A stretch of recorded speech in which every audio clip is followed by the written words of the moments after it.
Hi hello friends, ಯಾರೆಲ್ಲ ನನ್ನ channel subscribe ಮಾಡಿ ಪ್ಲೀಸ್ ಸಬ್ಸ್ಕ್ರೈಬ್ ಮಾಡಿ. ಆಸೆ ಧಾರಾವಾಹಿ ಇವತ್ತಿನ ಸಂಚಿಗೆ ಏನಾಗ್ಬೋದು ಅಂತೇಳಿ ಬನ್ನಿ ನೋಡೋಣ.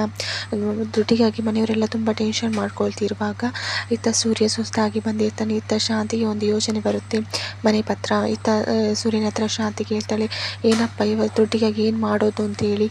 ಅದಕ್ಕೆ ಶಾಂತಿ ಹೇಳ್ತಾಳೆ, ಮನೆ ಪತ್ರ ಹಡ ಇಡಬೇಕು ಅಂತೇಳಿ. ಈಗ ಸೂರ್ಯ ಶಾಂತಿಯನ್ನು ನೋಡ್ತಾ ಇರ್ತಾಳೆ. ಈಗ ಶಾಂತಿ ಹೇಳ್ತಾಳೆ, ಮನೆ ಪತ್ರ ಹಡ ಇಟ್ಟು ದುಡ್ಡು ತೊಗೊಂಡು ಬರೋದು ಅಂತೇಳಿ. ಮನೆಗೆ ಹೋದರೂ ಪರವಾಗಿಲ್ಲ, ನನಗೆ ನನ್ನ ಅಮ್ಮ ಬರಬೇಕು ಅಂತೇಳಿ ಹೇಳ್ತಾಳೆ ಶಾಂತಿ. ಆಯಿತಾ ಸೂರ್ಯ ಸೀದಾ ಮನೆಗೆ ಹೋಗ್ತಾನೆ.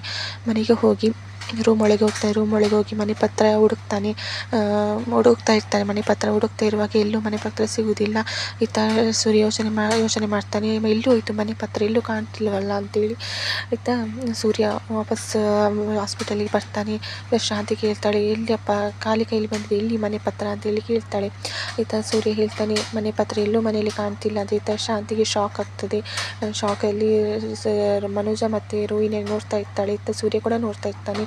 ಇವತ್ತಿಗೆ ಈ ಸಂಚಿಕೆ ಮುಕ್ತಾಯವಾಯಿತು. ಯಾರು ನನ್ನ ಚಾನಲ್ ಪ್ಲೀಸ್ ಸಬ್ಸ್ಕ್ರೈಬ್ ಮಾಡ್ಕೊಳ್ಳಿ, ಲೈಕ್ ಮಾಡಿ, ಶೇರ್ ಮಾಡಿ, ಕಮೆಂಟ್ ಮಾಡಿ. ಧನ್ಯವಾದಗಳು.